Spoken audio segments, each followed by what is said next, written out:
हम बात करेंगे रिफ्लेक्शंस पे, और ये रिफ्लेक्शन पे मेरी तीसरी वीडियो है। इस वीडियो के अंदर पर्टिकुलरली हम बात करेंगे कि हमें रिफ्लेक्शन कैसे करनी है अलोंग अ गिवन लाइन। अगर आपके पास गिवन लाइन की इक्वेशन हो और उसके अलोंग अगर आपने रिफ्लेक्शन करनी हो तो उसका मेथड क्या होगा। पहला केस ये होगा कि आपके पास एक गिवन लाइन की इक्वेशन हो x is equals to a।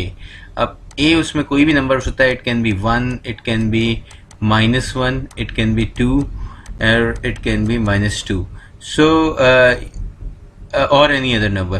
So let's say अगर आपकी line x is equals to 1 की है तो आपके पास जो लाइन ऑफ रिफ्लेक्शन होगी वो ऐसा पॉइंट होना चाहिए, जो कि वो ऐसी लाइन होनी चाहिए जिस पे आपके पास x हमेशा 1 हो।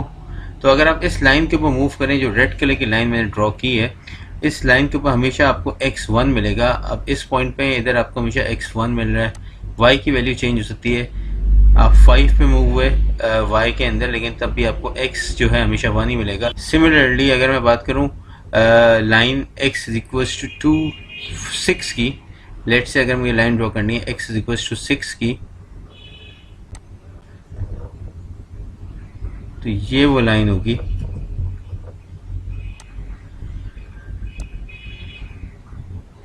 So this will be the line x is equals to 6. Similarly अगर मुझे फाइंड आउट करना है what is the line x is equals to -2, तो वो लाइन जहाँ पे x हमेशा -2 हो, और ऐसी लाइन आपकी एक हमेशा वर्टिकल लाइन होगी। जब भी आपके पास x is equals to 4 या x is equals to a number दिया हुआ है तो वो लाइन हमेशा वर्टिकल लाइन होगी। और वर्टिकल लाइन किस पॉइंट से होगी? जिस पॉइंट पे आपका a गिवन है। अगर a 1 गिवन है तो a से 1 से आप एक वर्टिकल लाइन ड्रॉ कर देंगे। अगर 2 गिवन है तो 2 से आप एक वर्टिकल लाइन ड्रॉ कर देंगे, बिकॉज वो पॉइंट ऐसा होता है जिसके ऊपर आपके पास x की वैल्यू हमेशा सेम रहती है, जबकि y जो है आपका वेरी कर रहा होता है। सो इस केस में जो ये पर्टिकुलर एग्जांपल है, इसमें हमें रिफ्लेक्शन करनी है along the line x is equals to 4। तो सबसे पहले हम अपनी लाइन ऑफ रिफ्लेक्शन बनाएंगे which is x is equals to 4। So मेरे पास जो a है वो 4 है इस केस में। सो मैं 4 से क्या करूँगा, एक रिफ्लेक्शन लाइन बनाऊंगा। लाइन ऑफ रिफ्लेक्शन ड्रॉ कर लिए। अब उसके बाद आपने अगेन अपने 3 पॉइंट आइडेंटिफाई करने, 1 2 एंड 3 पॉइंट्स है मेरे पास। और रिफ्लेक्शन लाइन से कितने डिस्टेंस पे पॉइंट है, तो मेरे पास जो ये रिफ्लेक्शन लाइन पे जिससे जो डिस्टेंस है वो 1 बॉक्स का है, 1 यूनिट का है। तो सिमिलरली इस तरफ भी मेरे पास जो डिस्टेंस होगा वो 1 यूनिट का होगा। सेम इस ये जो वाला पॉइंट, ये मेरा पॉइंट जो है वो कितने डिस्टेंस पे है मेरी रिफ्लेक्शन लाइन से, 1 2 and 3। So this will B 1 2 and 3 इस जगह पे आ जाएगा। सिमिलरली ये पॉइंट मेरे पास 1 2 एंड 3 डिस्टेंस पे है रिफ्लेक्शन लाइन से, तो मैं रिफ्लेक्शन लाइन से 1 2 एंड 3 काउंट करूंगा और यहाँ पे मैं अपना पॉइंट प्लेस कर दूंगा। और अब इन तीनों लाइंस को मैं इजीली ज्वाइन कर लूंगा to get my reflected image.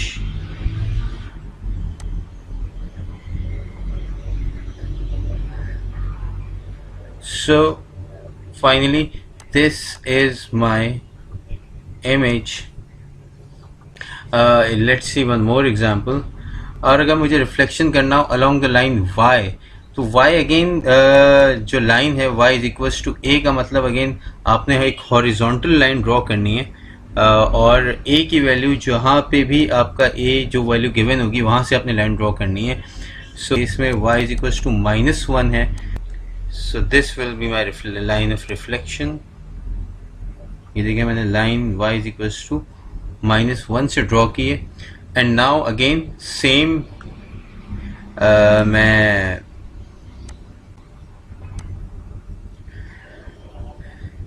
Same technique को यूज़ करूंगा कि मैंने अपने 3 पॉइंट्स आइडेंटिफाई करे ऑब्जेक्ट के, और अब मैं इन 3 पॉइंट्स को देखूंगा कितने डिस्टेंस पे है वो मेरी लाइन ऑफ रिफ्लेक्शन से।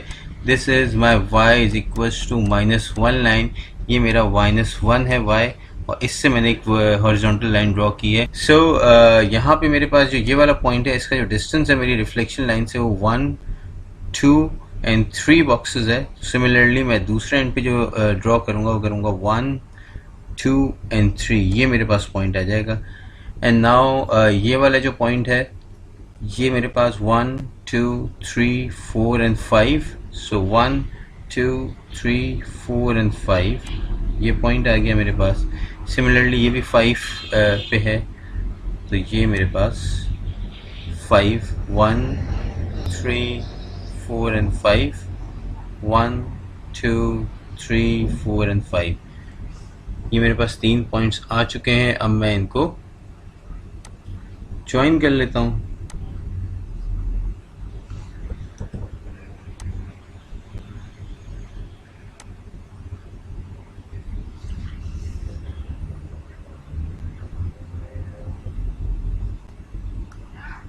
And this is finally my image and this is my object.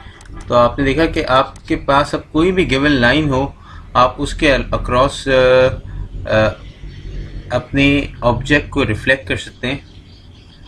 और अमूमन क्वेश्चन जो आता है पेपर के अंदर वो along the line x is equals to a आएगा या y is equals to a आएगा। a can be any value, so you must know कि आपके पास x is equals to a की जो या x is equals to a की जो लाइन है वो क्या बनेगी, that will be a vertical line.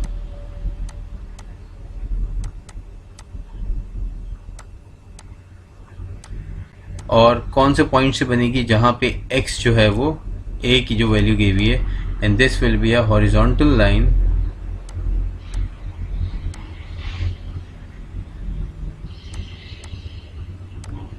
with the given value of a.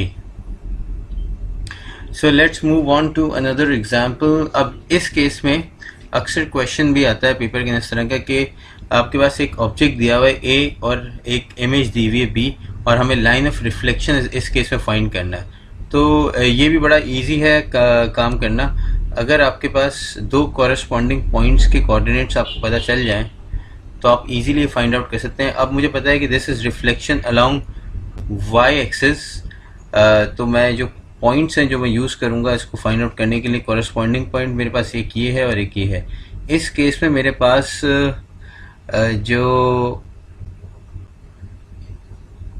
इस केस में मेरे पास जो x है वो 6 है और y है मेरे पास 2। सिमिलरली जो मेरी इमेज है, this is my image because it says which maps object A onto B. This is my image, this is my object. और इमेज के जो मेरे पास कोऑर्डिनेट्स हैं वो हैं -2 और 2। सो देखिए आप y वाला कोऑर्डिनेट जो है वो चेंज नहीं हो रहा because it's reflection along y axis. x वाला कोऑर्डिनेट मेरा चेंज हो रहा है, -6 से +6 से -2 हो गया। तो मैं इन दोनों कोऑर्डिनेट्स का क्या ले लूँगा, मिड पॉइंट, यानी कि दोनों का एवरेज कह लें या मिड पॉइंट कह लें, वॉट एवर सूट्स यू। ये मेरे पास x वाला कोऑर्डिनेट था -2, ये वाला मेरे पास x का कोऑर्डिनेट था 6।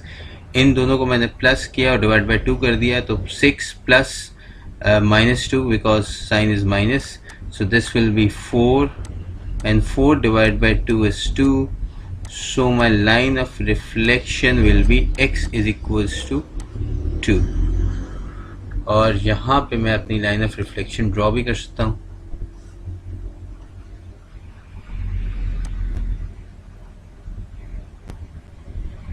और अगर आप इसको वेरीफाई करना चाहें तो वेरीफाई भी कर सकते हैं। यहाँ पे देखें ये जो कॉरेस्पॉन्डिंग पॉइंट है ये इससे 1 2 3 एंड 4 डिस्टेंस पे। सिमिलरली अगर मैं दूसरे एंड पे जाऊं तो ये मेरे पास 1 2 3 एंड 4 डिस्टेंस पे ही है। इट मीन्स कि मेरी रिफ्लेक्शन जो लाइन है वो मैंने बिल्कुल सही फाइंड आउट की है, which is x is equals to 2। Let's see one more example. और यहाँ पे मेरे पास अगेन ऑब्जेक्ट A को मुझे रिफ्लेक्ट करना है।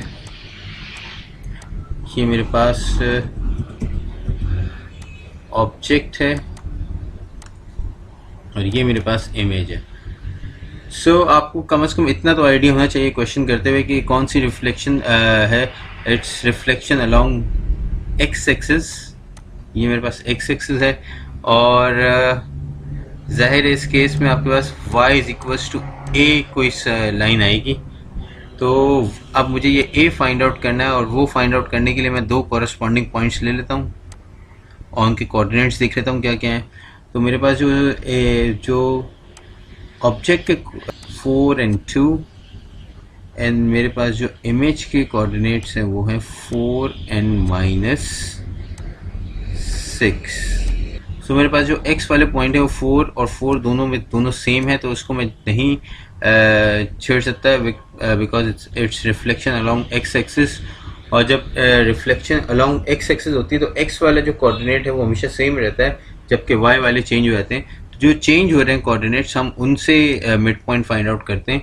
सो ये मेरे पास 2 है पहला पॉइंट, मैंने प्लस का साइन लगाया, then -6 and then divide by 2 and this will give me -4 in fact divide by 2 and ultimately मेरे पास जो आंसर आएगा y is equals to -2 आ रहा है। और ये मेरे पास लाइन ऑफ रिफ्लेक्शन जो होगी वो होगी y is equals to -2। और अगर आप इसको वेरीफाई भी करना चाहें तो कर सकते हैं। देखिए मेरा ये दो कॉरस्पॉन्डिंग पॉइंट्स थे और ये देखते हैं इक्वल डिस्टेंस पे है कि नहीं है। 1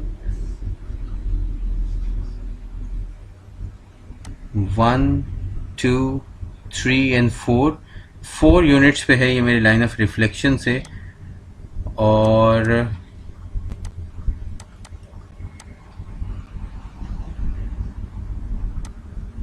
सिमिलरली ये वाला भी मेरे पास 1 2 3 एंड 4 यूनिट्स पे। इट मीन्स कि मैंने बिल्कुल सही फाइंड आउट किया है line of reflection, and my line of reflection is y is equals to -2 in this case। So ये देखा आपने कितना इजीली हमने रिफ्लेक्शन लाइन भी फाइंड आउट कर ली इस वीडियो के अंदर। और अगर आपको एक गिवन ऑब्जेक्ट हो और आपको उसको रिफ्लेक्ट करना हो किसी भी पर्टिकुलर लाइन के अक्रॉस, तो वो भी आप कर सकते हैं। ये टेक्निक्स अगर आप यूज़ करना है तो मेरा चैनल सब्सक्राइब करें।